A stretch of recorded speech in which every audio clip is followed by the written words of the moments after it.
All right, everybody, welcome back to another episode of the Enough to Keep Going podcast. This is episode 422 for the 1st of February. Yes, we have turned the calendar page. We're moving into February.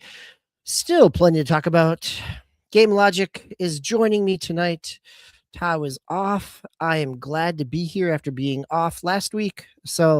And Solotech, thank you for joining us. You were here before anyone else, even before we started the live stream. So hope you're still there. Glad to have you. And as everybody else comes through, we're always glad to have your engagement here on the Enough to Keep Going podcast. Appreciate the conversation that you have with us and the conversation you have with each other while we are talking and the corrections you throw at us along the way as well. So this is the first week of February. We've got the last week of January to talk about in terms of news. And as we do every week, we'll hit the beginning with some of the big games we've been playing or our main time where we've invested over the course of the last week. Then we'll hit some news stories and some analysis, and then round it out with anything else we've been playing. As I said, Game Logic is joining us tonight, as always, keeping us slow and steady, or at least hot and steady, or running the boards, keeping us live. Appreciate all the work, Game Logic. How are you tonight, sir? I'm doing good. A little, I don't know. Tired from shoveling snow this week. I'm sure it's been worse out your way. So actually, it's just been cold. So you guys got hit with all the snow along the coast. So, and really, it hasn't been the snow that's been bad. It's that it froze, and so like my front yard is just a solid sheet of ice. Yes, that's. It is tough to shovel ice. Yes, as someone who has broken a shovel trying to chip away at it. Yes. Well, and then Saturday, I don't know, whatever day we actually went to, I guess Friday, to break the ice up. Like the first day we shoveled. The second day we were just like an icebreaker. Like one of us would just break the ice into chunks, and then I would lift it and like throw it. So there was no point in even trying to shovel it. It was just little icebergs. Yep. Yeah. No. Yes, I know what that is like, and that is never fun. So I'm sure shoulders and back are glad to be sitting down here tonight. All right. Well, Game Logic, why don't you start us off with a game that came out this week? It's been out before, but it came out on the Switch 2, and you picked it up on the Switch 2. So this is GRiD Legends on the Switch 2. And you've played it before on PC or console? Somewhere, DBQ. Okay, fair enough. Yes. Probably you've got a point of reference. Really what I want to establish is you have a point of reference as we're talking about it. Hero Down Under, thanks for joining us as well. So knowing that you have a point of reference for GRiD Legends, how is your experience on the Switch 2? It's been pretty good. And the point of reference is a loose point of reference, right? Because normally what I do with any game like this, I, as quickly as possible, get into, whatever mode grants me the greatest amount of provenance, right? Gives me the greatest freedom and latitude to just kind of write my own story. But this time I didn't do that. And I guess I've been doing like a few, I kind of took a weird vector with F1 this year, and same thing here. So normally what I would have done, so the game has both like a story mode and a career mode. And in career mode, you make your own team, right? Blah, blah, blah, blah, blah. And that's normally what I would have done, right? The equivalent of kind of Conquer the World, or like playing an RTS and just playing skirmishes instead of actually playing the campaign. But in this one, I actually went and have started the story mode. Now, what the deluxe edition package is, it is all of the story DLC that apparently came out for this game, which is like 5 packages or something like that. Like it's the campaign plus like 4 story-based DLCs. And then I think it covers like multiple seasons, right, with this team, because even the first campaign goes beyond like your first season with the team. So, and the first campaign is something like 36 chapters. So it's a pretty meaty. Yeah. Yeah. Yeah, it's a pretty, meaty chunk of stuff. They say if you want to play through all the campaigns, all through all the story stuff, it's like 50 hours. So, um, there's lots of different reasons why I'm having a good amount of fun with this game. Um, it's allowing me to get some use out of my Nintendo Switch too. Um, I've listened to a little bit of the Digital Foundry technical performance review of this. Their performance review is very, very complimentary. Um, I love the GRiD. At this point, I've been playing like the GRiD franchise. So first of all, Codemasters, one of my top 5 favorite studios of all time. I've now been playing the GRiD series for something close to 2 decades. I can't remember when the first one came out, maybe 2006 or 2007. But I've been playing this franchise for a very, very, very long time. There have been times when, I've rearranged like my ecosystem or said I was getting back to racing games or whatever. And, GRiD in its various formats has been one of those kind of revisit games, right? To get my feet grounded and feet wet. It is a very predictable physics engine. So so there's an immediate amount of comfort. Now, the first thing that would probably spring to mind is the Pro controller on the Nintendo Switch 2, which is what I've been playing with, does not have analog triggers. But I don't know whether or not it's the predictability and the familiarity and the comfort that I have with this physics engine, or just being used to spending time in racers before we had analog triggers. But you can go into these corners and kind of blip the brakes and do. I mean, it's probably also has a lot to do with the fact that when I race with a controller, well, when I race with wheel and pedals too, but particularly when I race with a controller, so much of my racing is trail braking, and so I'm constantly blipping the brakes and the throttle anyway. So it didn't really feel like a negative for me. Yes, it's not perfect. It's definitely not optimal. Like you can feel that it's a downgrade, right? But it didn't feel like impossible or naggy or like this is ridiculous. Like why would I ever play a racer right without analog triggers?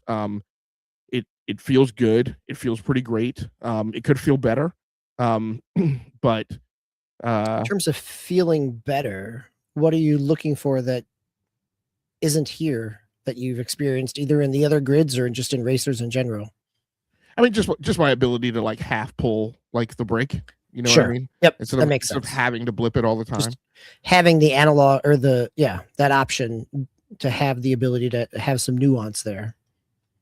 Yeah, but like that being said, like so many like if you play a lot of racing, so many racing games, the physics engines, they're at a level of fidelity, or it's just the way the physics engine is tuned that I spend a lot of time, like I said, blipping the brake and throttles anyway, right? Even though you have triggers, right?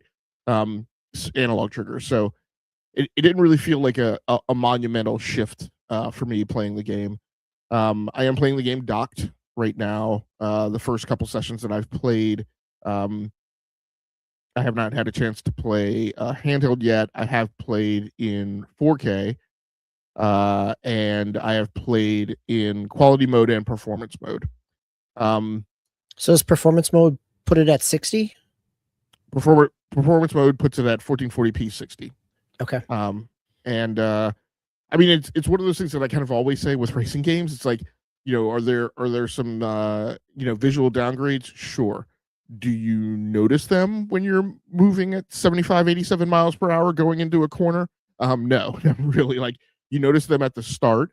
You may notice them on a very long straightaway, like when you're, looking over to your right. You notice them on replays, but in general, when you're in the cockpit, you don't notice them. So, and like I said, Digital Foundry covers them in pretty good detail, right? There's some lighting things that they back off. There's some shadows things that they back off of. There are some particle effects that they back off of, but not a thing that to me is hugely different.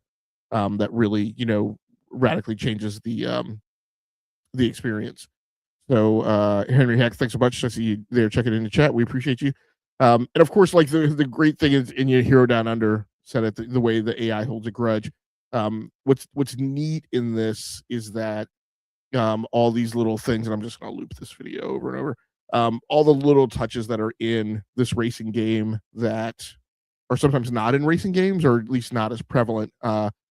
It's so the AI, the AIs are all named, um, and as Hero Down Under like said, like they hold a grudge, and they will actually act upon a grudge. And so one of the names that you've seen flash up on the screen is Rick Scott. Now, this Rick Scott character, who I've never met, and has never been given a face, has literally been a name of an AI in this game since the very beginning. And he has a grudge with me now. And actually, one of these races is so bad.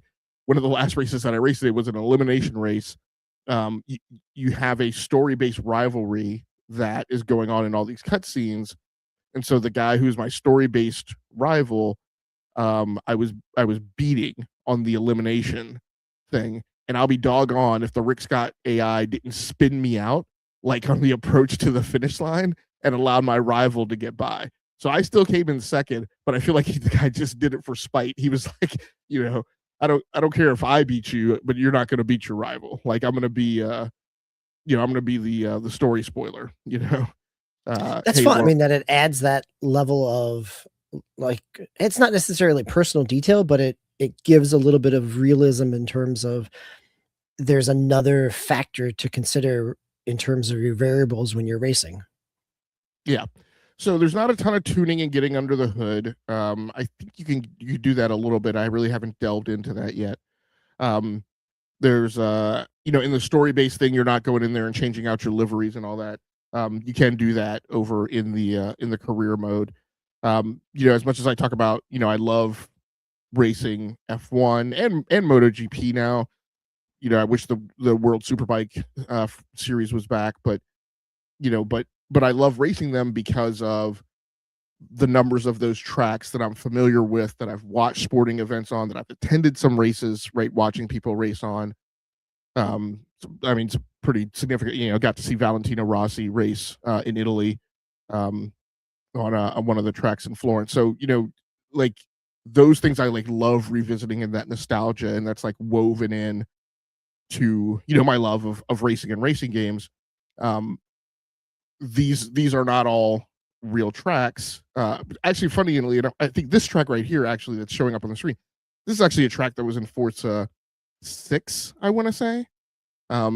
So and then and lots of the other tracks have been in the GRiD franchise again for 2 decades. So I go into them, and they kind of provide that, not quite like the same like historical gravitas, like when Grand Prix that have been run at Silverstone, right, and who won, and you remember watching Jordan win a Grand Prix like in the Brazilian Grand Prix, right? So there's not that, but there's still like that video game familiarity with a lot of these tracks, and so that's welcome.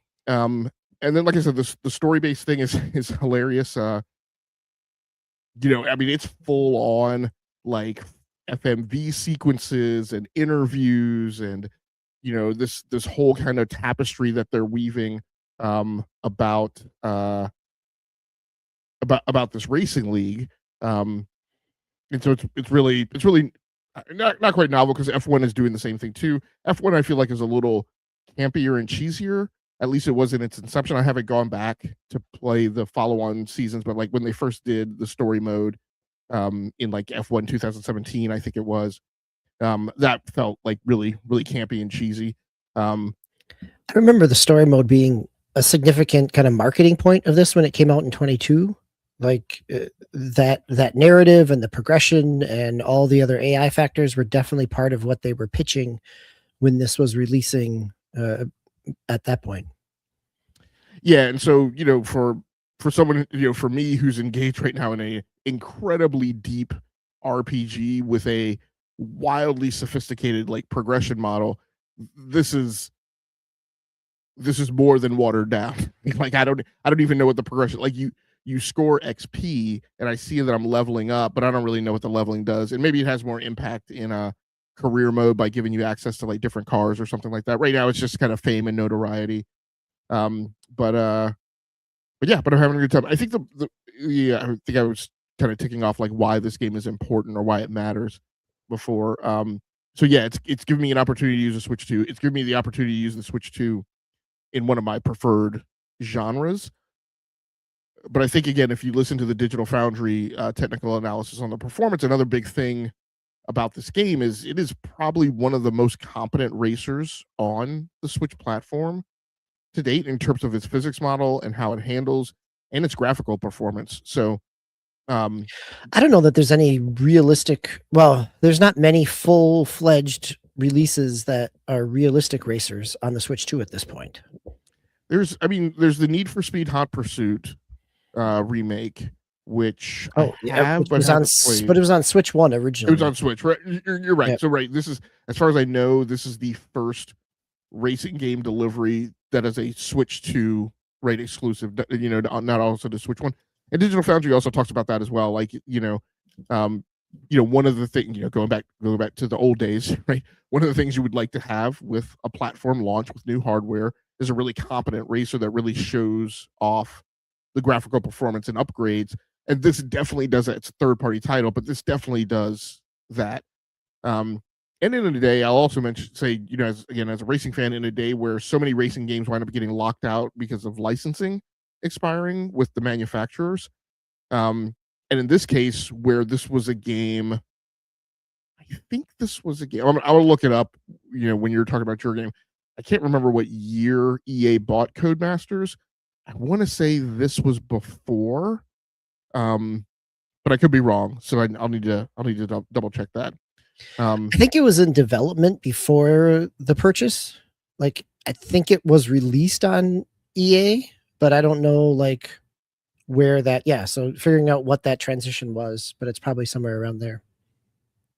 So yeah. So but like you said, there's not it was Hero says it was well before.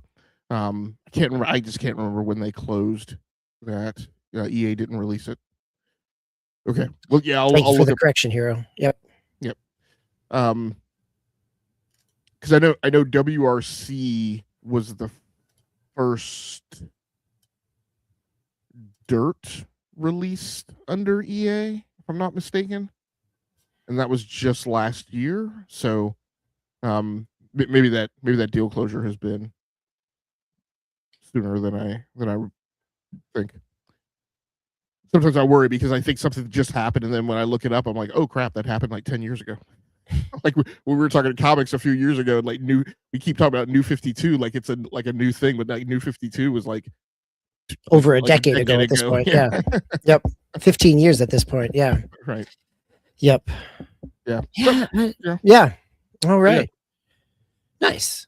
Warwana, thanks for joining us as well. Always glad to have you here. So, and yes, Hero, that is a sign of aging, is that everything collapses in terms of years and things like that. Yes.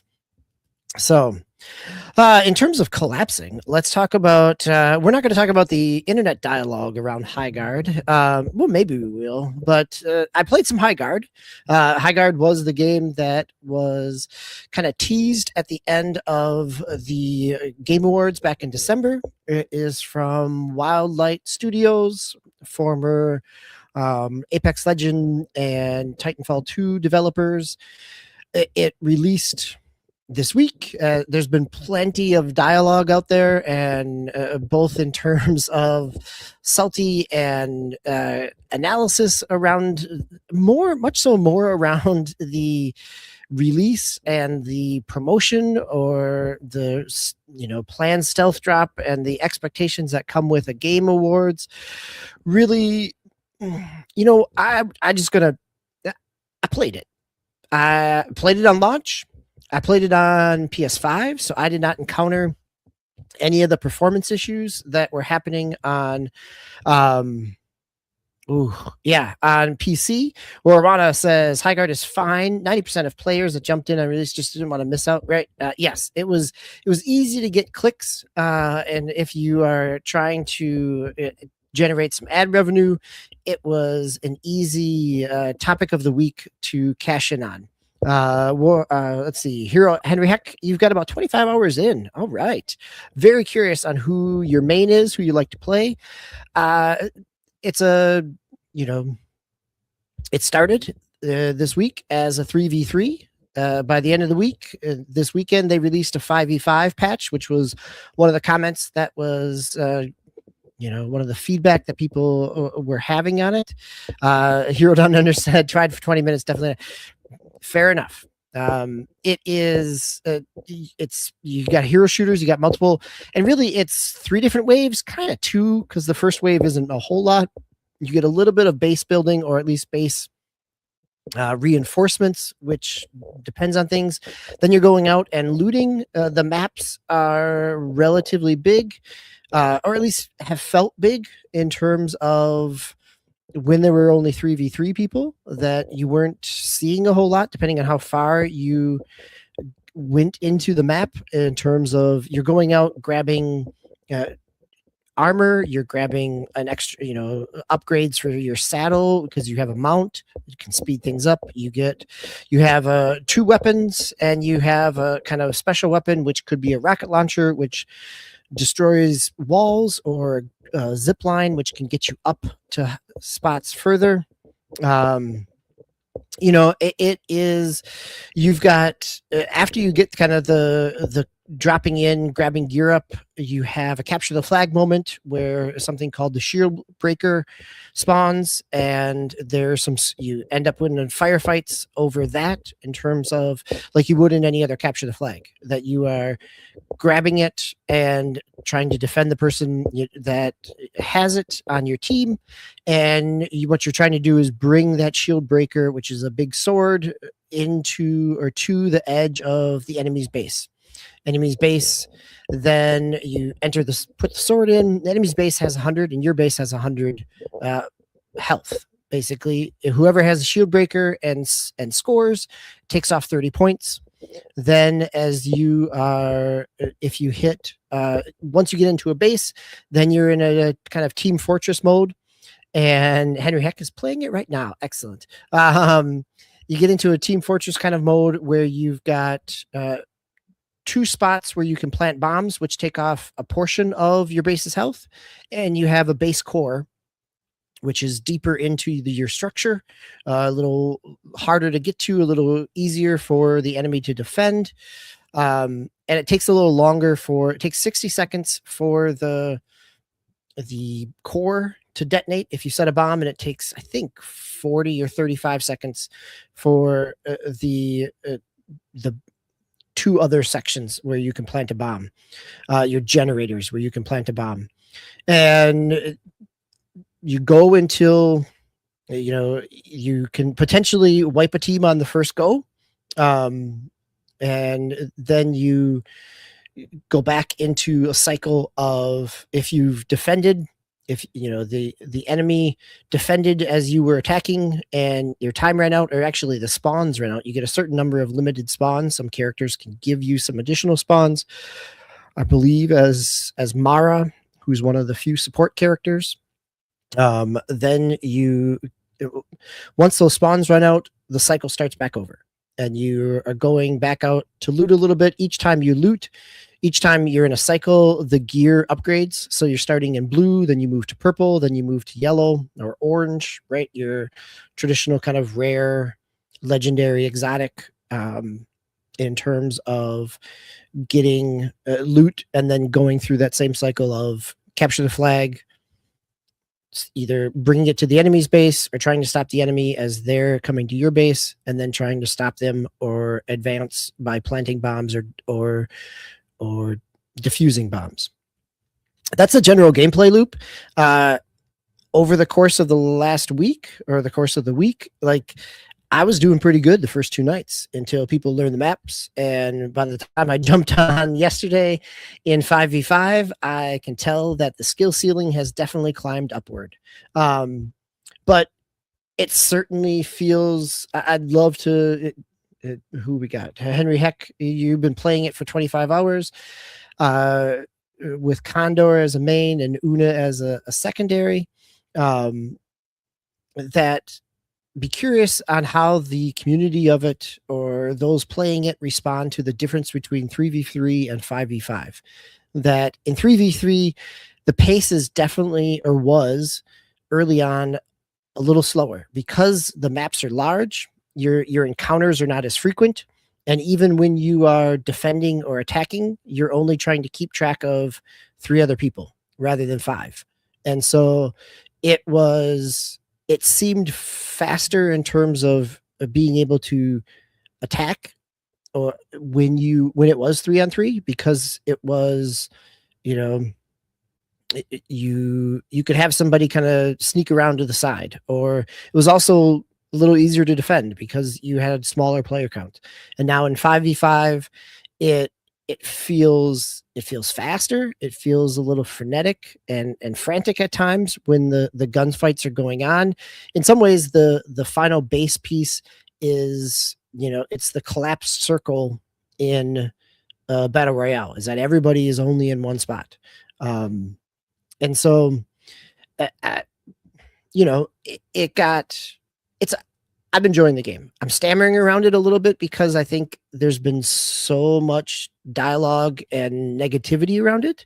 Like, if the expectations weren't what they were in terms of the Game Awards, or at least what people mapped to what they expected it to be because it was at the Game Awards, whether or not it would have had this many eyeballs on it if it stealth dropped, it's a whole different question. But it's certainly functional. It plays well. It is something a little bit of a mishmash of a couple different things, so it feels a little different. I'm enjoying what I'm playing of it. I can understand that I will quickly get skilled out of it. But I don't think it deserves kind of the general vitriol that definitely seemed to be part of the dialogue this week. And it'll be interesting to see where the developers, how they keep it going, and what that community looks like. Like, after the 5v5 patch this weekend, the numbers pick back up. It's been on Steam, it's been in the tens of thousands, like 12 to 17 at different points in time, after the initial huge drop off from where it started, around 100,000 people at one point.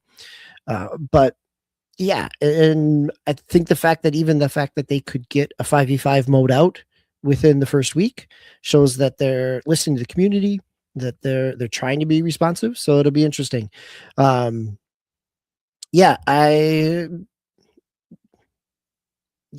guess that's, like, it's a perfectly fine one of these, right? Like, it does some things a little bit differently. The gunplay feels good.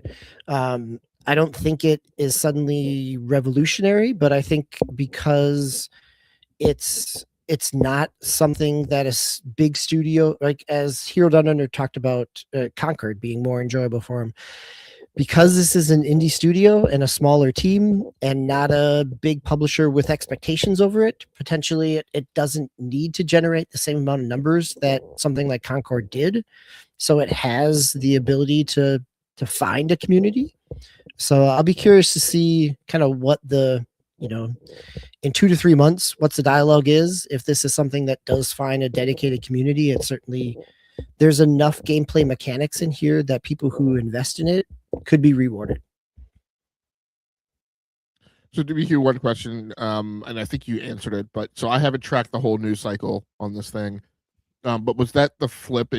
I saw that it was 3v3 big maps, which for me, I think people know well enough by now that, when I'm on the grind, like, a big thing for me is I have an idle time metric, right? And once you tripwire that idle time metric, like, I'm out, right? That's why I don't play Rainbow Six Siege. That's why I'm not a huge fan of Battlefield, although I haven't played Battlefield 6. I understand it has some modes that, will kind of take care of my bother with idle time. And of course, the king killer of idle time, right? Call of Duty is a thing that I've offboarded faster than I've ever offboarded this year. So, but was that the thing? It launched at 3v3, and then they dropped a patch that instituted the new 5v5 mode. And is that 5v5 mode now the norm, or is it like Fortnite, like where you go into quads? So right now, the way the menu looks is that 3v3 is still the kind of the official mode, and that there is an experimental kind of piece, and that right now is 5v5. So in your launcher, as you're getting to pick what type of match you want, like there's a spot for ranked, which will eventually come. There's experiment, there's like in Overwatch where you'd have an arcade where they could mix and match things. Whether or not 5v5 sticks around or becomes another, like the way they have it laid out is 3v3 still exists. 5v5 is an additional mode at this point. I think the comment War One talks about 3v and such big maps, and your comment around the idle time. I think one of the things that I enjoyed from the big maps is that it gave you time to catch your breath in between the firefights. Like there was this ebb and flow, and the big maps are pretty wide open, but there's a lot of stuff that's scattered around them. So it didn't feel like I was constantly just running. Like I didn't feel like I got spawned back in Battlefield and I had to run all the way back to the skirmish, right? Like that happens sometimes when the skirmishes are happening, but like once you get to the raid sequence, once you get to the base defending or attacking sequence, you're spawning right back into that fight. You're not spawning back at your base. Like during the capture the flag part, you can be spawning further back. But when you're in that initial kind of loot up mode, gear up mode, that I feel like they've scattered chests around frequently enough and in a variety of interesting places that kept me like there was always something to find. I think some of the criticisms around like the mining of crystals for currency, where you've got kind of a button press that you have to time to hit them 3 times to break the crystal. And if you do it right, you get like a powered up one that you can take the next crystal down in one throw. That really to me slows the pace down. I think I've seen other people online talking about like instead of crystals, if you treated it like the bots in Titanfall, like a different way to engage in that opening area. So yeah, and as Henry Heck said, the gear up phase is only 2 minutes. I think actually in the 5v5, it felt like the timer I think might even be only a minute and a half. So it's a relatively, I think it got overblown in terms of people's criticisms of it. Like it is a relatively short, the matches themselves can go on for 30 minutes, or like early on, I had a match that was 10 minutes because we just kind of wiped over the top of people. But last night I had a match that easily went 30 minutes, and it came down to we were both had our bases at 5 health. And so it became whoever could get the shield breaker to the base first in that capture the flag mode would be the winner. And so, and that was on the 3rd, 4th round. And so there's the push pull of it. The base defending feels really good. It's been some hectic firefights. Like it is also one of those where if teams are playing, like in so many of these, right? Like if teams are playing together, you have an advantage because you do have the ability, like somebody can be breaking down walls with their superpower, and somebody can be putting up ice walls with their superpower, and somebody can be laying down flame as a barrier with their ultimate. I've been playing I've been playing mainly the support character Mara, who can throw like what looks like a grenade orb, but really is an overshield. So you're throwing it, rather than throwing it at the enemies, you're throwing it at your other players. You're Lucioing them or mercying them and following them around and giving them additional shields. So there's a lot of interesting mechanics there. It's a relatively small group of heroes at this point, but it certainly feels like I would assume that in their kind of internal roadmap, they've got lots of potential builds and heroes that they could be mixing and matching. The art design, people have criticized the kind of generic looking of the characters. I think the world design is really interesting. So I'm more positive on it than some of the criticisms. I think the Henry Heck talks about the mining mini game. Like it is your time. It's a button press timing. And yeah, if you, instead of using that powered up axe to hit the next crystal, you could hit an enemy with it, right? So there's a lot of layers to the game, and I hope that people give it a chance. I think, as Hero Down Under said, it's certainly not going to be for everybody, and that's okay. I think the expectation around it, the reality of what a different hero shooter is in this day and age, was never going to be for everybody. And so it just finding an audience, I think hopefully it finds enough of one to keep going.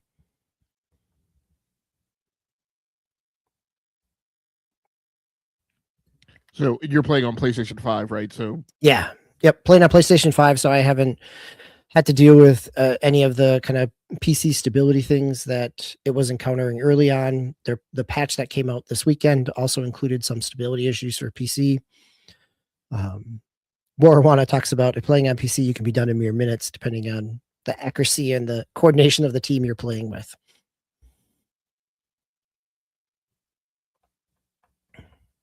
I'm sorry, I was just looking up. Okay, so it is an Unreal Engine 5.3.2 game.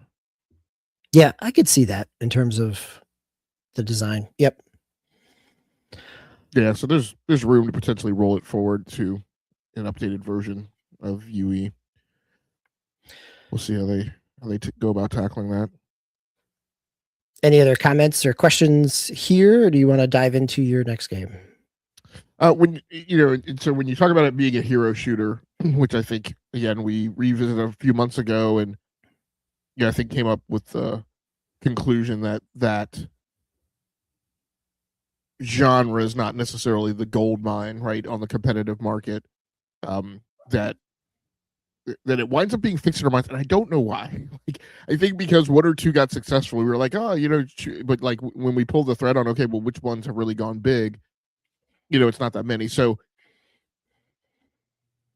I mean, where does this sit in that panacea, right? But around Overwatch and other hero shooters. Oh, that's a good question. And yes, Warwana, I took your comment about PC matches being over quickly about how accurate people could be, or suspiciously fast, as you say. But on for PC, you do have, this is running the same anti cheat that's going to be in your BIOS, just like Call of Duty.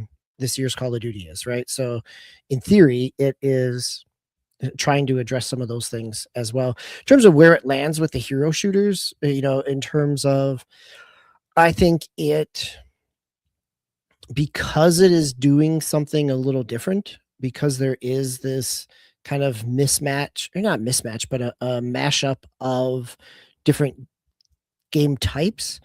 I feel like it could find an audience that's different than Overwatch, where Overwatch is often, kind of, it's either a push or it's a death match. That this, because there are different objectives here, I could see it being attractive to players like me, where I like the objective. I like capture the flag in Halo. I've always played, I've always enjoyed that aspect. The base aspect feels like, even if you are not necessarily super great in terms of your kill death ratio, that you can still be effective on a team, because you can be defending and keep your team alive in those times when somebody is setting a bomb, or trying to defend the space where they're attacking to set the bomb. So similar to like where in battlefields you can find, rush may speak to you versus a team deathmatch, or that the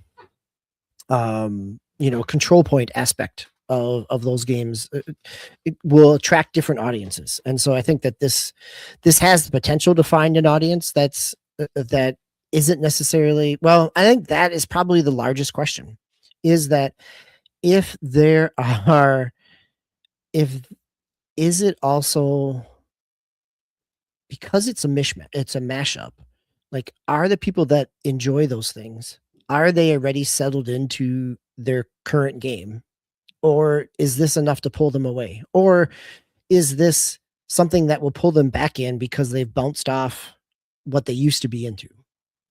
So, and I think, between the capture the flag, the bomb setting and defending, the loot up phase, the mini game like Henry Heck was talking about, like there's layers to these mechanics, and so there's potential to find a hook for players. Um, you know, I I think there's something in that cycle, that 10-15 minute cycle, that somebody's going to enjoy. They may not like it may be too tense, or it may be tense and you're not accurate in your controller aim down sights during the capture the flag phase, but you could be effective in the raid mode and the bomb setting mode. Have you been on comms at all in these matches? Or are you are you playing with Totally you know, randoms. okay. Yep. Have not. Well, I was on comms a little bit last night, but it was on PlayStation 5. It didn't seem like there were many people who were on comms that way, right? Or at least intentionally on comms, right? There are definitely people who forget that their controller is also a microphone on PlayStation 5, and so there's been talk. Whether or not it's been productive is a whole different question. Yeah, so you get the Call of Duty, either somebody banging their rap music or Latino rap music in the back, or yelling at their kids, or or their wife yelling at them. As the Yes, last night I had soundtrack. one match where I just had somebody yelling at me that to stop following them and stealing their loot. So, yep. So, All right, yeah. and the legacy of that mini earbud 2.5 millimeter connector from the original PlayStation 3 continues to plague PlayStation Network, where the norm is just for people to not be on comms. Yeah, right. From the very beginning. Yeah. All right. Well, maybe we'll come back to Highguard. I'll be curious if Tao had a chance to play it, since he certainly, the Battle Royale, or, the online shooter has always been a space that he's been interested in. So I'll be curious to see if he's had a chance to pick this up. So maybe we'll be talking about it again next week. And yeah, go ahead. And I definitely want to grill him, because remember, yes, but he doesn't like hero shooters. No, this is true. That is very true. All right. Well, last week, you and Tao had plenty of discussion in terms of the deep dive, kind of the mechanics and systems of Trails Beyond the Horizon. So, but it makes sense you're still playing it. It's a relatively huge game. I guess my question, since we covered kind of those mechanics last week, are they continuing to layer those mechanics on? Have you added depth to that? Or are you feeling like you're starting to get a better sense of, some of the of how they're functioning, right? Last week, you all were talking about realizing that needing to hit a certain button at a certain time, or hold it down versus tap it, was in small print on the screen. So how's your experience been as you've spent more time with it? Are some of these things coming more naturally and you're understanding those systems, or does it still feel like you're in the learning process? No, and that's a good thing, right? Because we've talked in years past about other games that, like, you're playing a Monster Hunter game and you're like 14 hours into it, and they're still introducing new stuff to you, right? That you're supposed to pick up. And I'm like, great Scott, man. And so, fortunately, no. As complex and complicated as this game is, in its systems of systems of systems of systems, and the way, like, everything has multiple layers of depth to it, and then also integrates and converges, like, from, like, you being in the shop and the things that you buy, to grimoire decryption, right, in the Grim Garden. How there are how you need to figure out and master the OODA loop of, well, I wouldn't say the OODA loop, but like the gameplay loop of, like, fight, get loot, go somewhere and get stuff, like, decrypted, and, like, don't bypass, like, the shops and try and not participate in the economy, and that type of thing. Like, like, you have achievements that you have to turn in, because that gets you, but, like, there's stuff scattered all over the UI, but once you get a handle on that and just like get your work, like I feel like I need to make like a flow chart of the workflow. But once you have it, no, the game doesn't keep like throwing like new stuff at you. So I am 40 hours in at this point. I am in the third track of Act 2. And I think I could be mistaken because I haven't, read too far ahead. I think then there is a part where all the groups and storylines kind of converge and come together in like a 2B. And then there's Act 3. So, I think I'm definitely kind of firmly into kind of 2/3 of the way through the game at 40 hours. So, and there's stuff that I've bypassed, right? That probably, could have taken more time if I'd spent more time in a 4 SPG, which is their lore name for basically a detective case. And some of those like weren't deliberate. Like I took paths right to continue the story, and that winds up locking you out of side missions along the way, which I don't think is a horrible way to go at it, right? Just to kind of keep things, in this day and age, when we talk about open world, and I wouldn't quite put this in the category of open world, but where people talk about being overwhelmed by like the amount of stuff to do, and how like in The Witcher 3, like those side missions are just kind of persistent unless you take an action that locks them out, relative to the side mission or relative to a character involved in the side mission. It's kind of nice that like the content kind of exists like in brackets, and then they keep moving that sliding window forward, and then anything that's behind you is just off the table, right? You don't have to worry about it. For completionists who would like to be able to like loop back and do that stuff, I mean, maybe that's a detriment to them, but I think for me, it's fine. So most of, so before I had gotten to a point where I felt like I'd kind of mastered the whole loop, I had definitely identified the things that like I didn't know. Like I could see them, they had been referred to. I was like, I know I'm missing something, right? And then I was able to kind of take moments in the story and the progression to say, hey, I need to figure out how to do this thing. And great Scott, I finally figured out orbments and quartz. Like that was the major thing. I was like, what the flip is going on here? And I had like barely like figured out like the bare minimum. But really, as they introduce some of these new characters, or have you play as some of these additional characters and additional storylines, was really kind of when I was able to kind of finally lock that down. I have still not monkeyed a lot with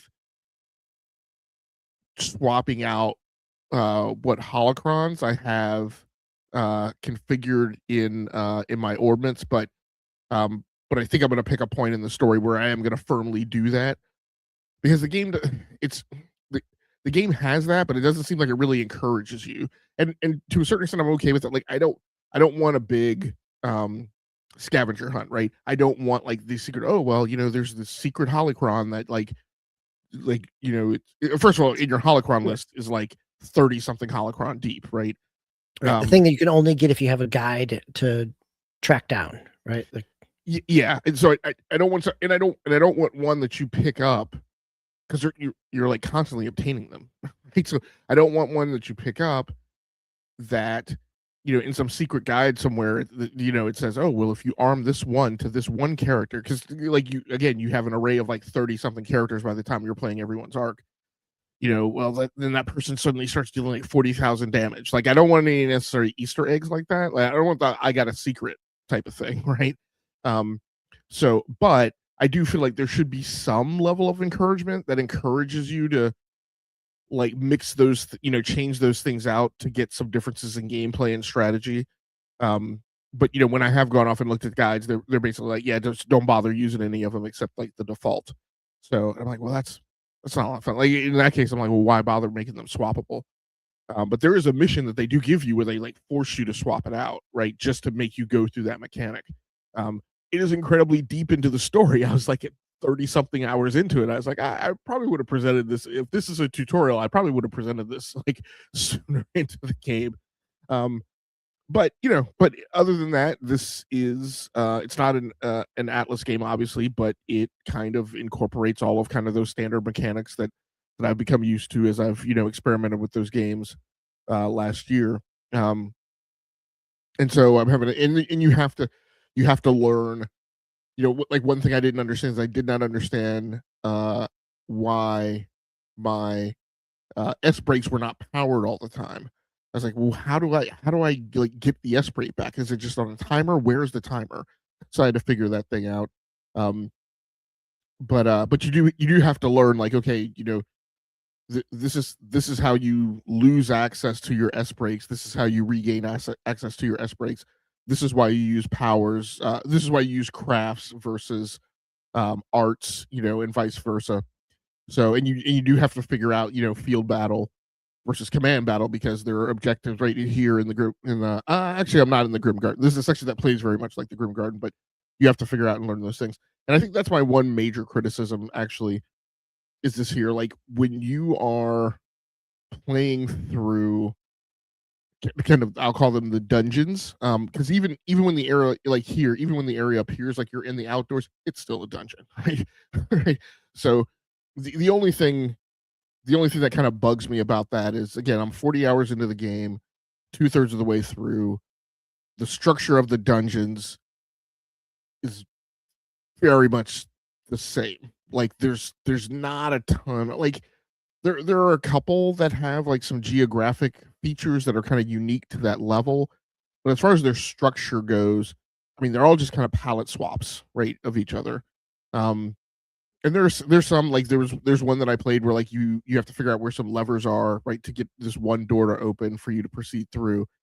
But it's not that deep, right?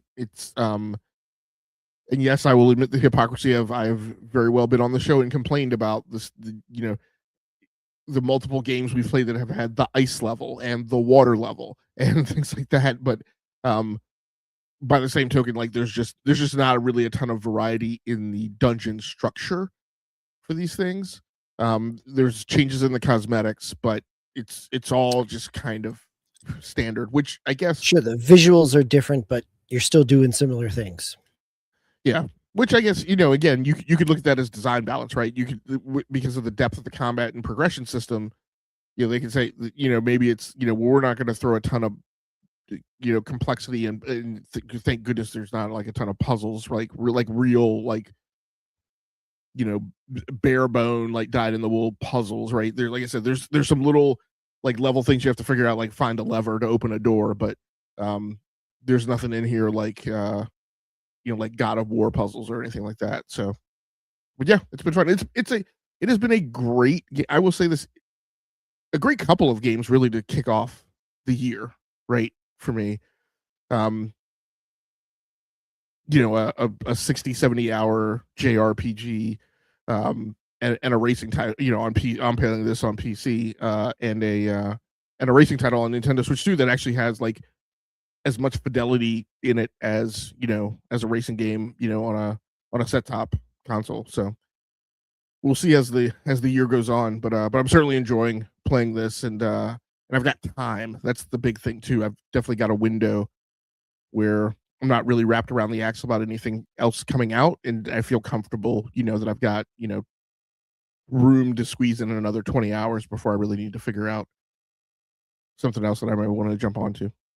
Yeah, it's kind of nice to have that space to dive into something these deep, and not feel like you need to rush off to the next thing in order to stay caught up and current. And I think you've been doing more of that over the last couple of years, of giving a game space to breathe and enjoying it, and which is great. And it's nice to be able to have that space.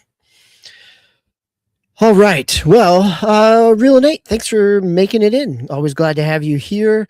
Game Logic, let's head into the news. We're coming up around our hour mark, so we've only got 3 news stories here to hit, and then we'll get through our final segment.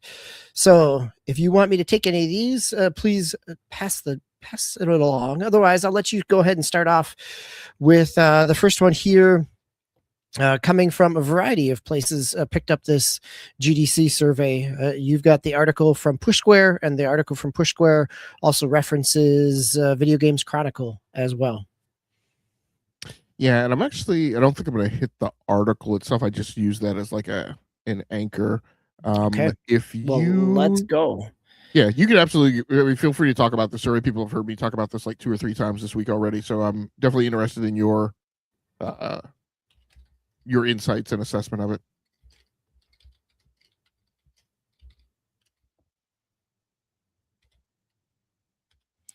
And so yeah, in terms of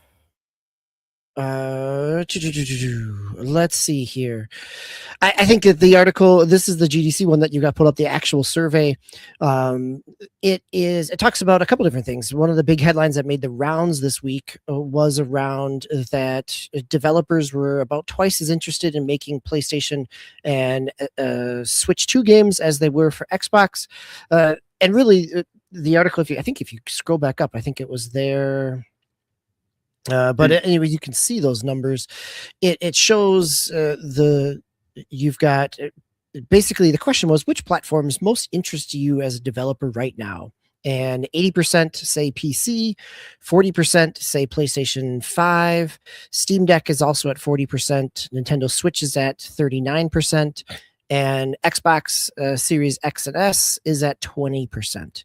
And one of the things that the Video Games Chronicle article does hit on is that in part of the survey, they also ask about what your most recent game was released on. And 40% of people surveyed had their most recent game released on Xbox.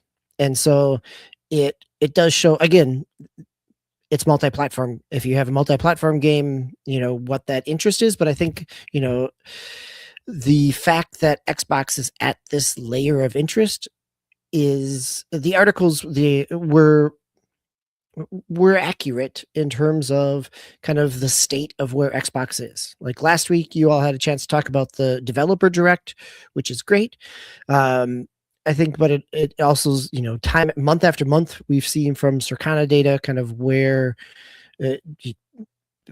or even in engagement numbers, where those engagement numbers are. We've seen the Call of Duty and where it's been like, this is one more chip at the kind of status of where the challenges that Microsoft and Xbox are facing. And it's, it also ties in, to me, it ties in directly to the news stories we were talking about last year in terms of Xboxes not being available at some retail stores anymore, that they've been pulled off from shelves. Like, it's hard to get excited about developing for something if the user base is significantly smaller, if it's not selling as well, if it's not being sold in as many places. Yeah. Were there other things in the survey that popped out to you? Yeah, I think there were a couple other ones just on this topic. It's been a really weird week with regards to these numbers. Obviously, they've become weaponized, right, in the constant ongoing platform wars. I think you're absolutely right. Like, it reinforces things that people want reinforced and gives them a ability to bang that drum again. And how much of that is,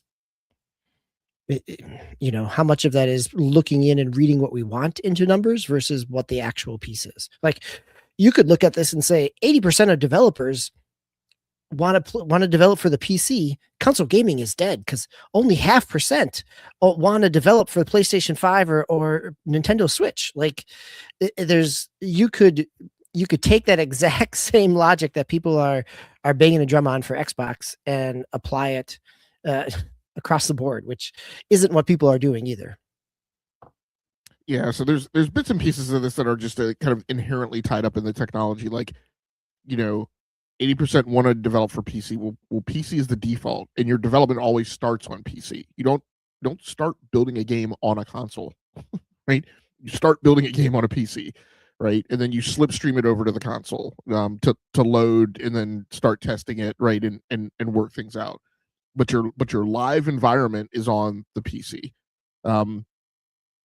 One of the things that I mentioned earlier this week is, like, also keep in mind, like, it's great that the numbers are there, right? 80% want to develop for PC, but the cautionary tale that I always that I also mention is, again, and I'm not going to go through the whole thing because there's a lot of people here who have already heard me go through this before. Um, you know, 4/5, right? Theoretically, like if you were to extrapolate these numbers to the way people are interpreting them, 4/5 of the suppliers want to make games for PC.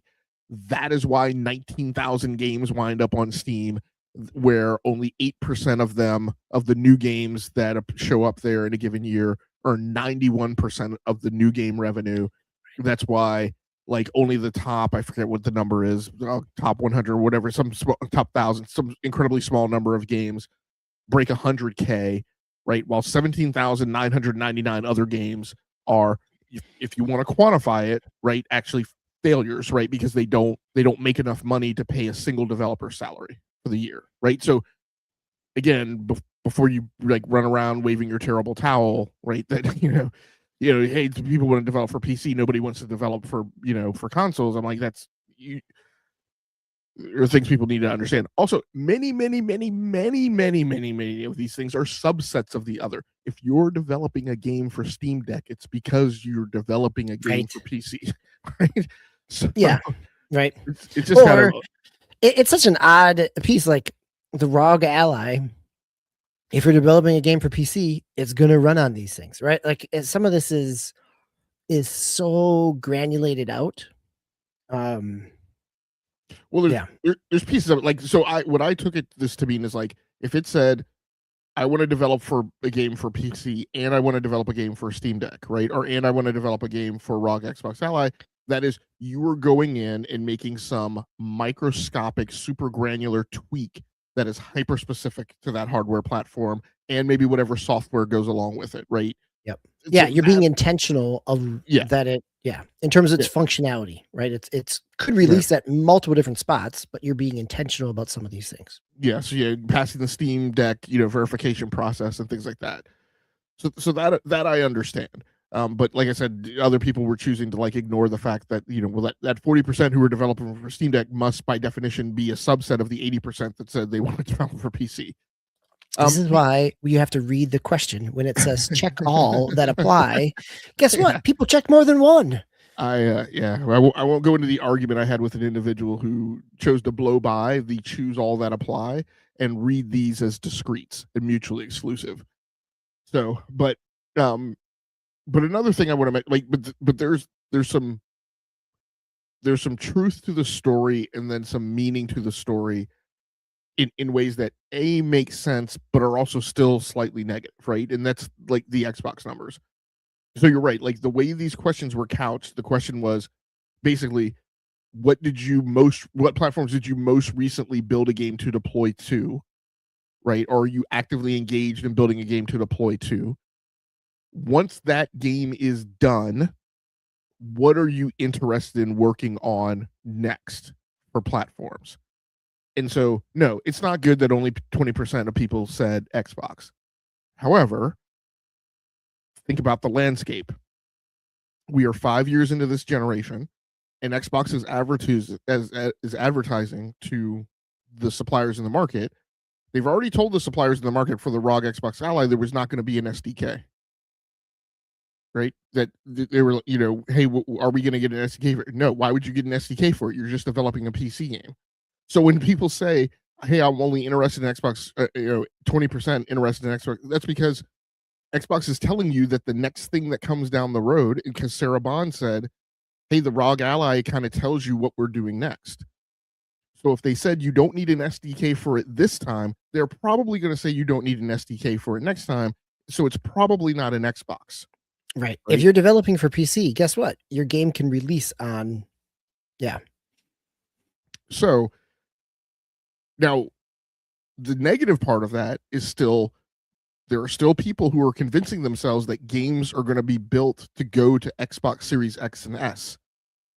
And this is the signal that what this is saying is that when people are thinking about building a game for a thing that is going to be labeled as an Xbox, they are saying, okay, but it's not a console, right? In the technical definition of that term, it is not running something that is a major fork of Windows. It's running Windows, So I'm not going to develop for that. I'm going to develop for the thing that you buy games via the Xbox App Store on PC and will run on this Xbox Magnus hybrid.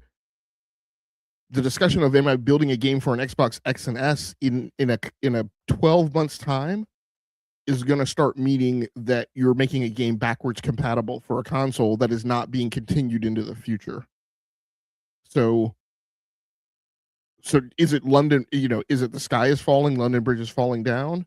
No, but it does mean there is probably a sunset that you need to consider is probably approaching with regards to Xbox Series X and S that is being advertised by Microsoft, being advertised by Xbox, but also will be taken wholeheartedly by suppliers because, as I've kept saying during this entire generation, as you just said, DBQ, people are not going to invest their time and money in their LOE, right? You asked what other thing interested me on this chart. The biggest thing is this chart right before.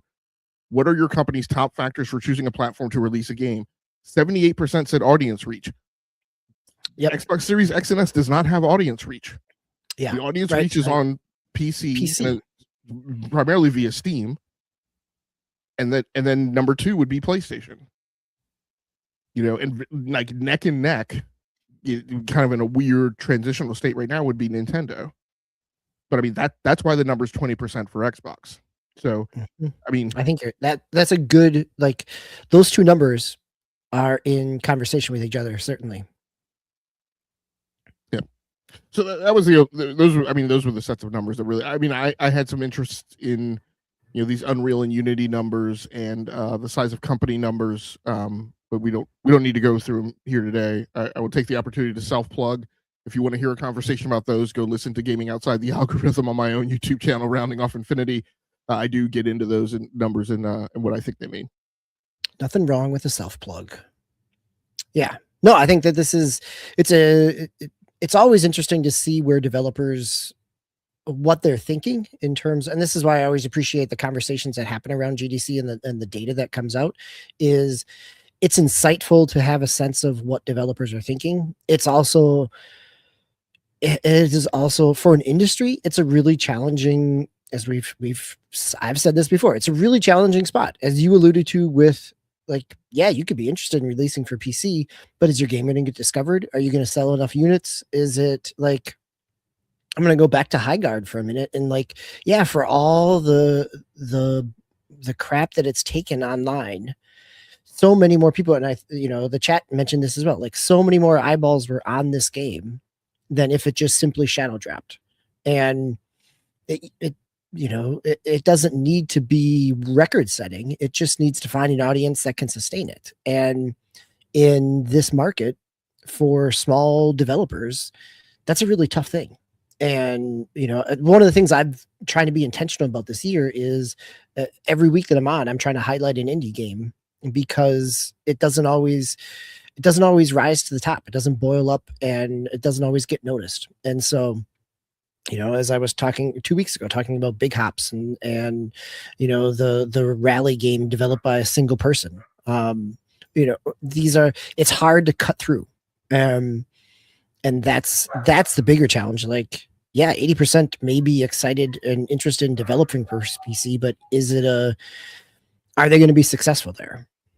So, well, let's move on to the next news story, which is also great news for Xbox. As the Microsoft had their earnings, or their financial performance for the second quarter. So this is the 3 months that ended in December 31st. The article that you grabbed is from GameIndustry.biz. And the gaming revenues are down about 9% year over year. That Xbox content and services revenue is down about 5% year over year. And the Xbox hardware, which we've just been talking about in terms of its reach, is down 32% year over year. Which I think all the things that you just said around the Xbox and the reach of the platform and the audience and how Xbox or Microsoft is messaging what comes next. And as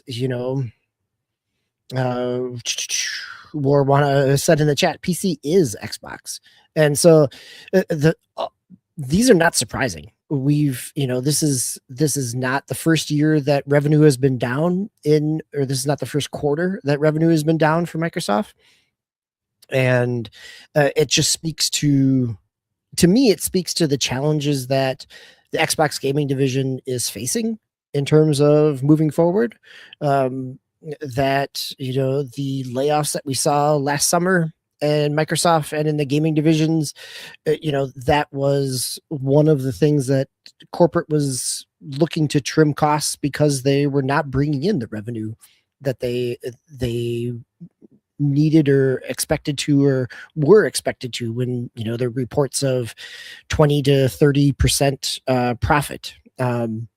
Anything that stuck out to you here in this story or in the report? Yeah, DBQ, my view is a little different than yours.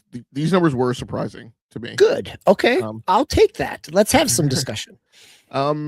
It doesn't track for me that you closed the Activision deal 2 years ago now. This is your actual third holiday season, right? Post acquisition closing. Buying Activision was supposed to be the big thing, right? That was going to help turn the ship around. And you would think that would have been an accelerator, right? And so there was a jump. But after that initial jump, it's like multiple anchors were dropped, right, to cause a drag coefficient on this thing. They were down 7% year on year last year. So the big huge thing about these quarterly earnings reports, because let's remember, one of my philosophies is that I can't be bothered with quarterly earnings reports, right? I typically want to see the end of the year report, mainly because of content creation. I don't want to have to remember 4 numbers. Look, I just want to know what they earned in revenue overall for the year, so I can just be done with it and have like a very small set of numbers to remember. But because quarterly is typically so cyclical, I tend not to pay a huge amount of attention. Right? Like for this quarter with the holiday season, usually you do see an increase.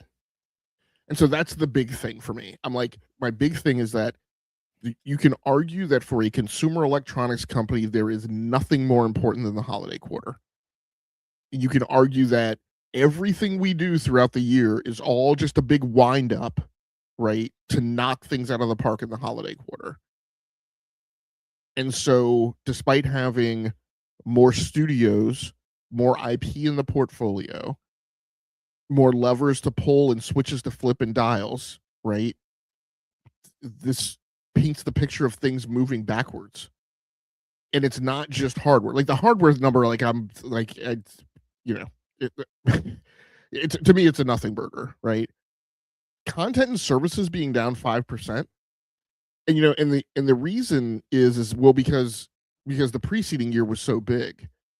I'm like, the only part of that I find logical is the dampening, the chilling effect of buying Call of Duty.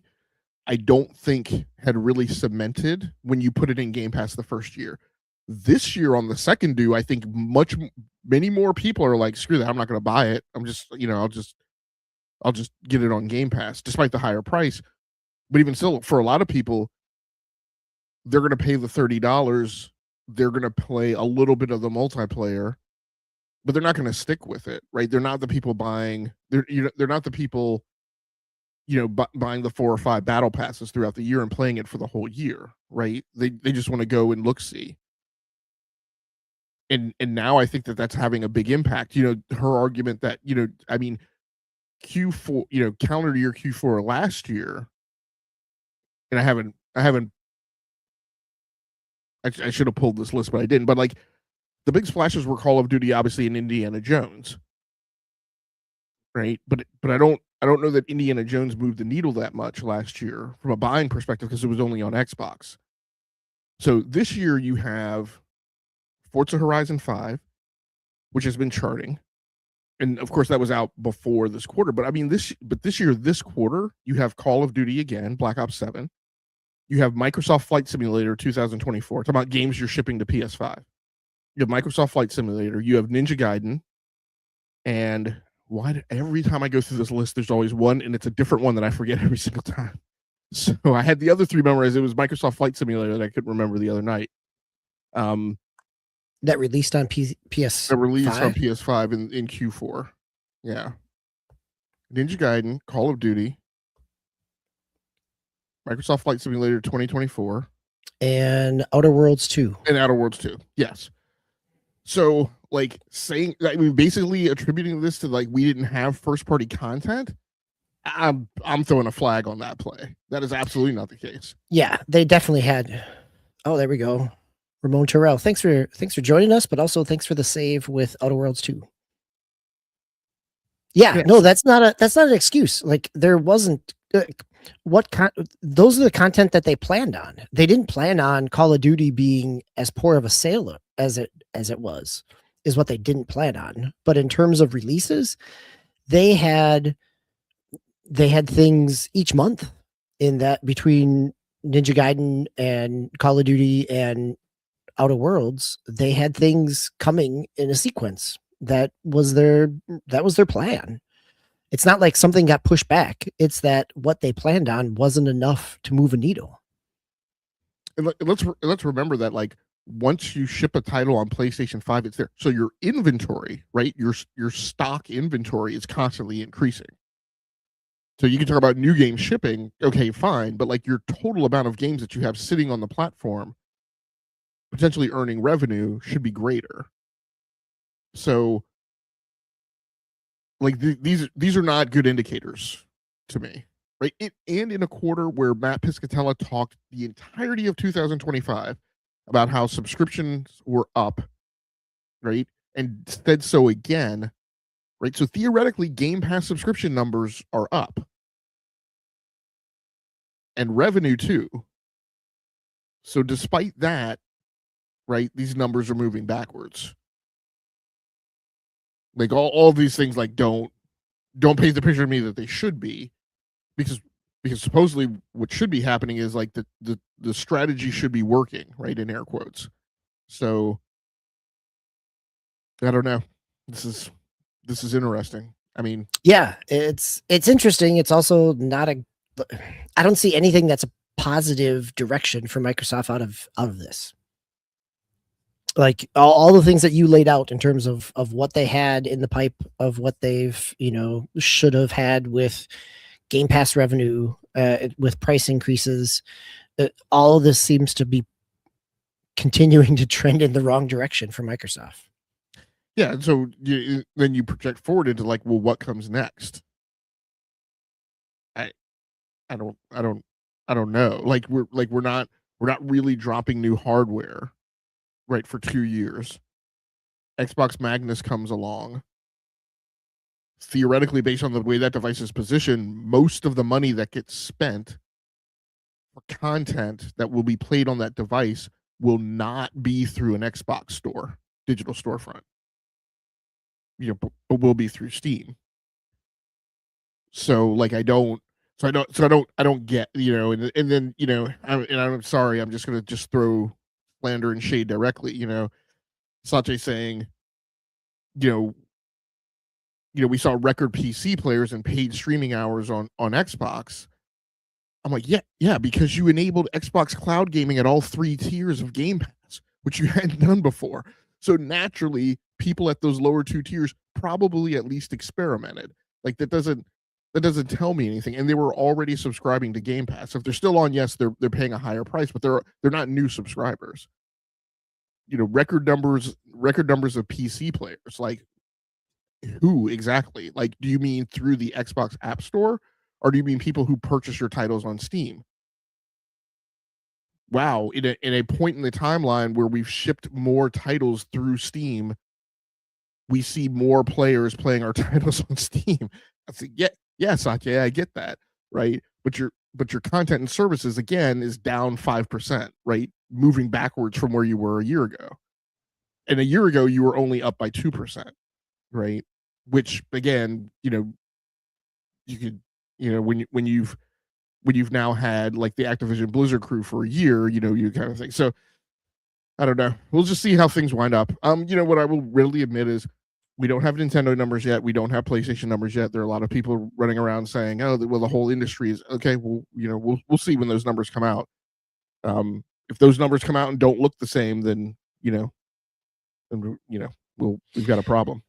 Right. And we do have a little bit of numbers from the Circana data in terms of year-over-year spending when they did their, last week, as you guys were talking about the top sellers of the year, and that overall spending was down a little bit, but not by the same percentage. Like it would make, it would be reasonable for Microsoft to have a justification of being down by a little bit if the overall industry is down.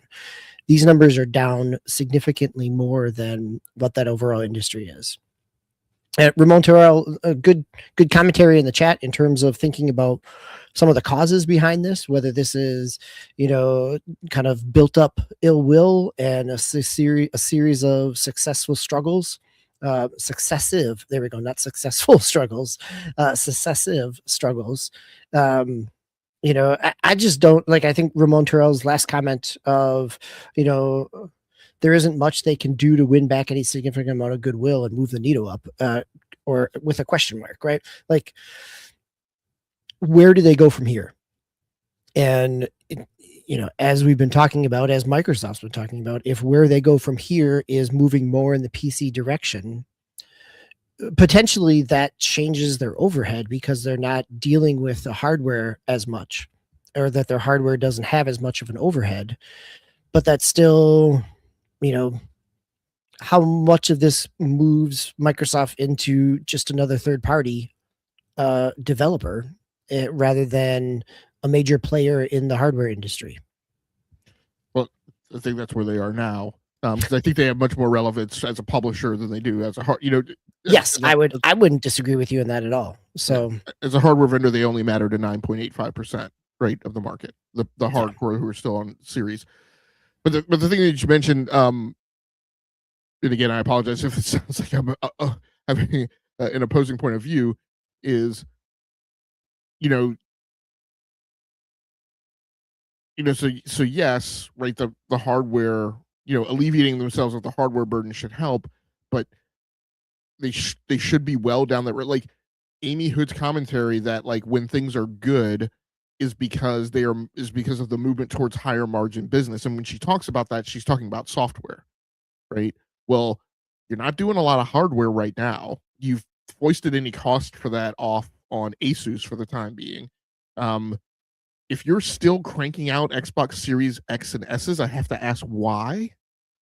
Like, I mean, as far as I would believe that from what we've seen, I would believe they're not being manufactured anymore, is what I would think, and that they're just selling through remaining inventory. But I don't know that for certain.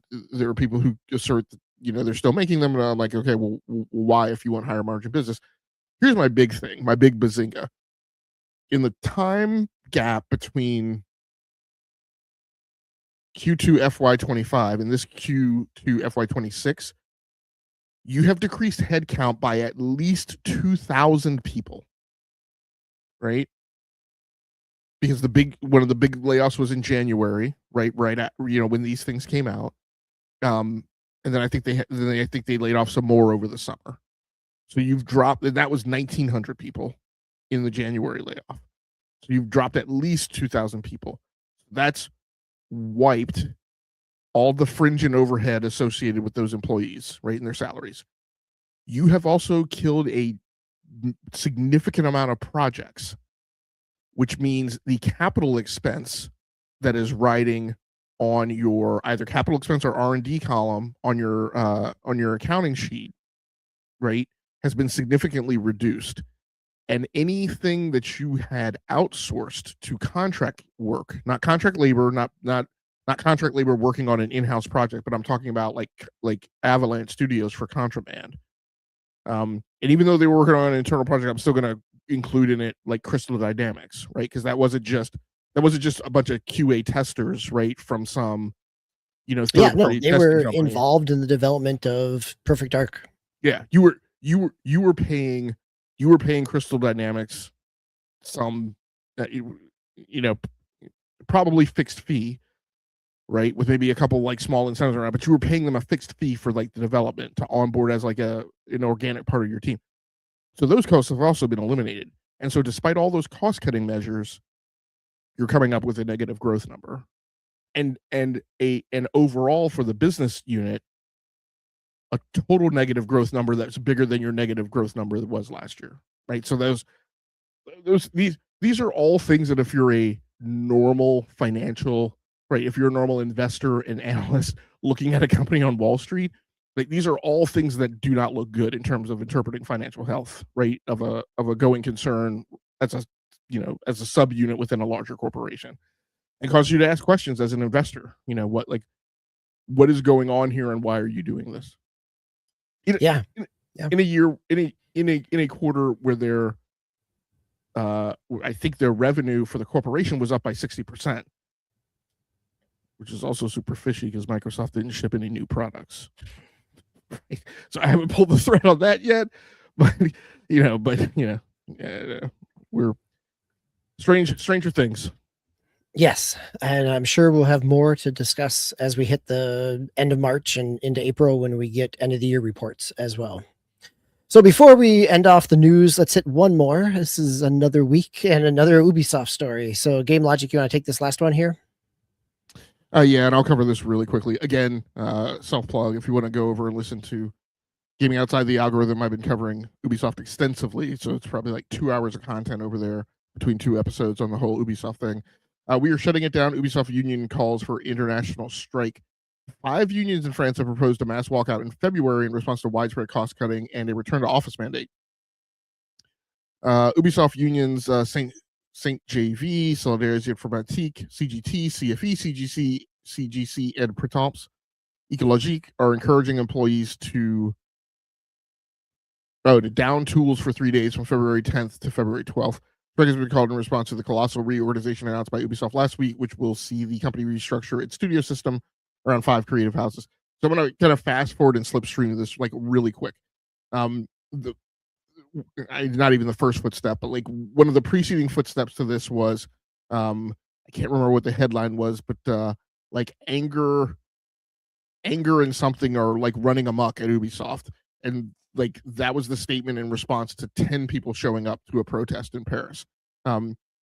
As I said on Goda, that doesn't equate to me to like anger, and people are furious when 10 people show up. So we'll see how that plays out. I will say the progression of this is that from there, right, Solidarité Informatique said there's gonna be more action following this. Like this is just the first step. And so this is apparently, it's maybe gaining momentum. I think the thing that's kind of wicked strange about this is their demands. Like demand 1, stop cost-cutting measures. Makes no sense. If we stop cost-cutting measures, there will be no Ubisoft for us to have a conversation about. Don't make us return to work. I think that's an argument you could wage when we initially saw, when we were in the first stages of the post-pandemic. And as I mentioned, like, everyone in management in a technology area was like, I talk about it as a seller's and a buyer's market, right? This is a buyer's market, and the buyers have the negotiating power. We can't ask people to return to work. When people were demanding people to return to work, those of us who weren't said, go poach those employees. Right? I don't think that's where we are today.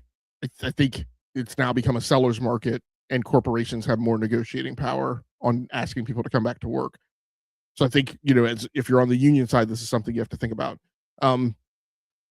So, we'll see how this goes. I'm tracking the story, so it'll be interesting to see how it turns out. But there is no way in the world that Ubisoft gives up the football on crunching down 200 million euros in cost in a year. That is something that they have to do, I think, no matter what. No, I don't see how they don't and stay solvent to some degree.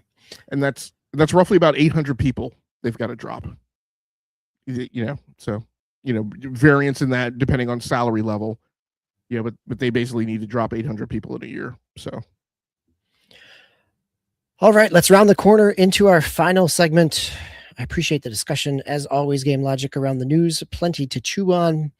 Thank you all for the conversation in the chat as well. Greatly appreciate your engagement because we are in a time that is, it's been a long time since we've seen a major player kind of fade away like Microsoft appears to be doing. So let's hit the last few things in terms of other things that we've been playing. So I had a chance over the last 2 weeks or so to play with my son, playing some co-op Donkey Kong Country Returns HD. So this is the Switch release that came out in January of last year of the Wii release of a game by Retro Studios. But I picked it up because just the other week it had a Nintendo Switch 2 patch, which increased the performance and the graphics, the resolution, and also added another playable character with Dixie Kong. My son and I have been playing it via Game Share as well on the Nintendo Switch 2. So it could set it up so he's using his Switch 2 as a controller in the same room. Game Share is we've had some connection lags occasionally with Game Share, just even being in the same room, but otherwise for the most part it's worked pretty well. It's still it's a game that's been out for 15 years. I don't need to really talk about it, but you can definitely tell that it looks better than what it did when it was on Switch. It also seems like maybe they added some bonus levels, found some secret levels that the lighting feels drastically improved compared to kind of the main game. And so it feels like maybe they added some content here as well. But if you own it or if you have a Switch 2, it's a great reason to come back to it. And it's also a free patch, which hasn't always been the case with Nintendo and its Switch 2 upgrades. So that's Donkey Kong Country Returns. I've also been playing, this is my indie game of the week. I've been playing Escape from the Ever After. So Escape from the Ever After is by Sleepy Castle Studios. This was launched on Kickstarter back in 2022. Sleepy Castle Studios is mainly a two-person team. Ryan Kittner, who's project lead, programming, animation, and game design, and Daniel Whitworth, level design, game design, music, and audio. The music is great. This game it's Paper Mario. Like Paper Mario and the Thousand Year Door. If you enjoy Paper Mario, Escape from Ever After is a whole lot of fun. It's a 5-person team is what it looks like. 2 main leads, and then with some collaborators, 3 other collaborators. It is art style is very much Paper Mario. It is the kind of conceit, the story around it is you are a storybook hero who's going to fight the dragon. You've been fighting the dragon on, always in your storybook. And when you show up at the dragon's castle, it's been taken over by corporate. And so corporate from the real world has now put up cubicles all along in the dragon's castle. And you've got storybook characters like Dracula and Mother Goose and Pinocchio, who are all in their cubicles plugging away. The Man in the Moon is your middle management person who's there kind of as the initial big bad. But there is a corporate CEO that you eventually will go after. And so you team up with the dragon that you've been fighting, who's been shrunken down and put a kind of inhibitor collar on to shrink them down, and you're trying to get the storybook characters back. You also team up with the big bad wolf. One of the first boss fights is against the 3 blind mice. The 3 little pigs are also a boss character. It's got a lot of charm. It's got a lot of kind of, some of its commentary and comedy come from the juxtaposition of storybook characters and corporatization. Right, like one of your first side quests is getting things for Pinocchio's birthday party, and because nobody in the office nobody's gotten him anything for his birthday, and you gotta get a cake for him. But it's a lot of fun. I'm loving it. I'm playing it on Steam Deck. It is just a relaxing kind of casual game. But it's got in the Paper Mario style, you've got attacks where you are timing them, where if you hit the time, you button press it correctly as you're throwing or you're doing your attack. If you time that correctly, you'll get a second attack. There's some assists there where you can turn that on. You've got the same thing for defense. Like if you hit the button right before they hit you, you can block or reduce the attack. That also has an assist where you can turn that on completely, or you can turn on kind of getting a feedback to tell you if you were early or if you were late. So there's some nice assists there. It definitely feels like a pretty tight window for those timing. And so having the ability to have some of those assists has been beneficial. Again, this is Escape from the Ever After. If you've enjoyed Paper Mario at any point in time, it's a lot of fun. It's $20 right now, and it's on. I think it's on a little bit of everything. Know that it's on Switch. It's also on a PlayStation 5. Not sure if it hit Xbox. I'll have to look at that. But I've been playing it on Steam. So, Game Logic, you've got a little bit of a game that we have talked about on and off throughout the years, which is World of Warships. Yeah, and I won't go to it too long. I do have one alibi, one go back. So we were talking about Xbox, and we were talking about comparison calendar year Q4, Q2 2024 through Q2 2025, and so or 2026, 25 and 26, and so the comparison was games shipped in calendar year Q4 of 2025 versus calendar year Q4 of 2024, and the claim that, hey, last year we had so much first party content out that it makes sense that no. In 2024, the only things they shipped that quarter were Call of Duty, Microsoft Flight Simulator 2024, and Indiana Jones and the Great Circle. Indiana Jones and Flight Simulator, they only shipped on Xbox and PC. They shipped Call of Duty cross-platform. So they actually shipped more content in the quarter that's down. So again, the total. Yeah, this is 2020. Yeah, 20 fall or December 2024 versus December 2025. Yep. Yeah, I don't think I can call it anything else than like a rather grotesque misrepresentation of what actually occurred and causality attributed to like why they're down. So okay, so enough about that. Before you get there, I'll also say that Escape from the Ever After is also on Xbox. I looked that up while you were speaking as well. So for that diminishing batch of players, as we're talking about.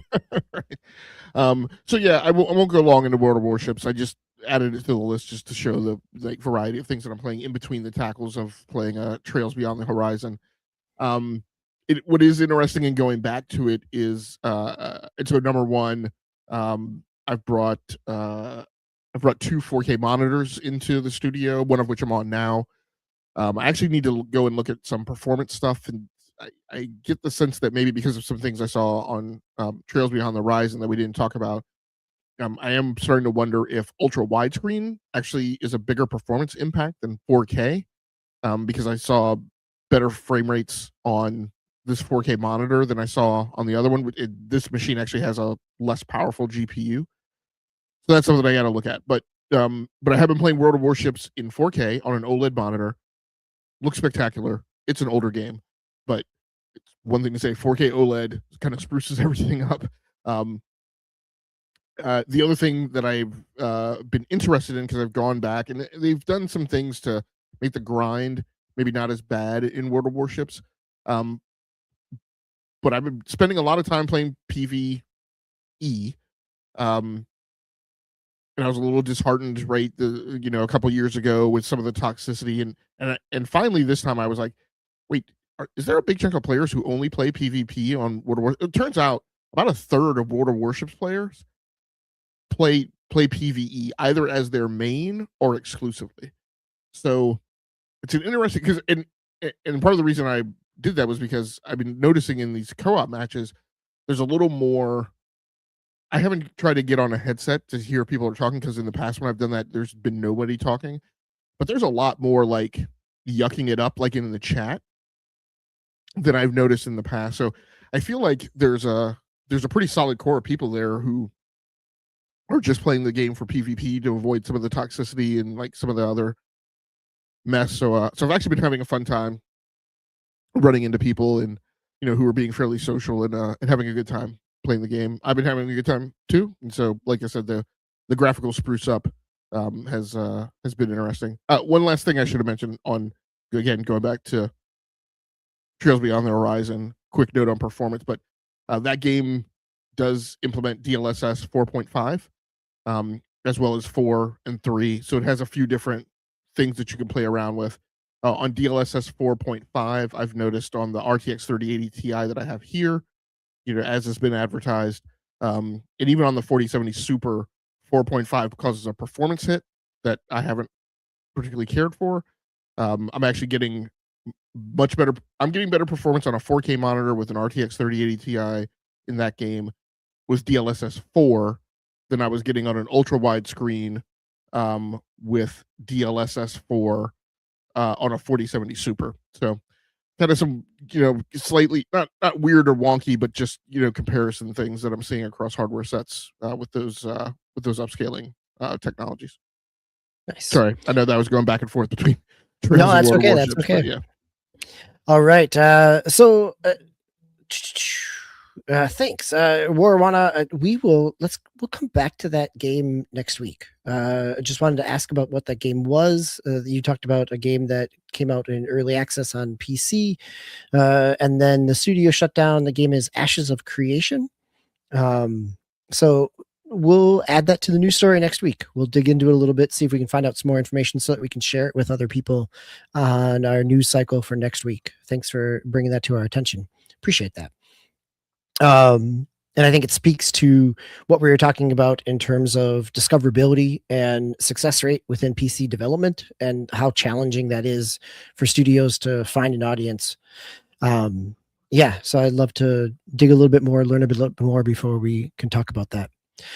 All right. And speaking of next week, we've got some releases coming out this week. The beginning of February 5th, we have Dragon Quest VII Reimagined. So I talked about that a couple weeks ago with the demo that's out.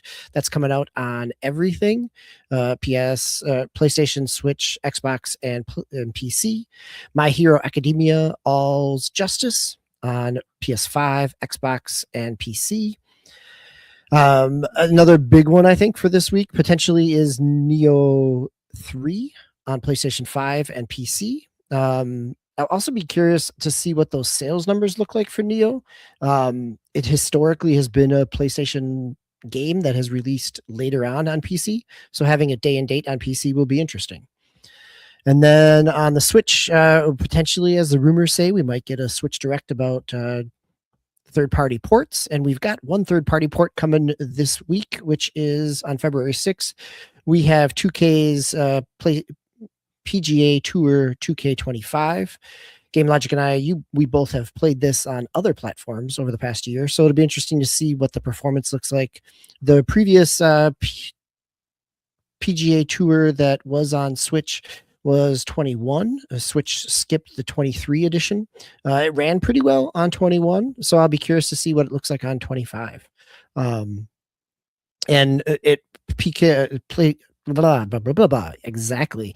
2K25 PGA runs really well on the Steam Deck. I've played that back when they had the demo back before it released last spring. So a couple of releases that may hit our play cycles, or we'll have plenty to talk about.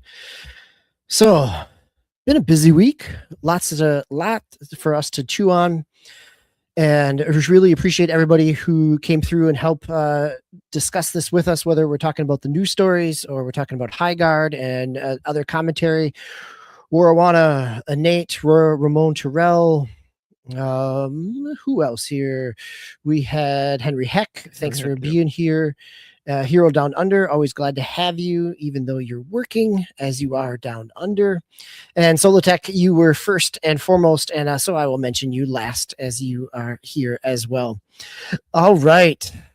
This has been episode 422 for the Enough to Keep Going podcast. We'll be back next week on February 8th. Always coming at you around 8 o'clock Eastern time.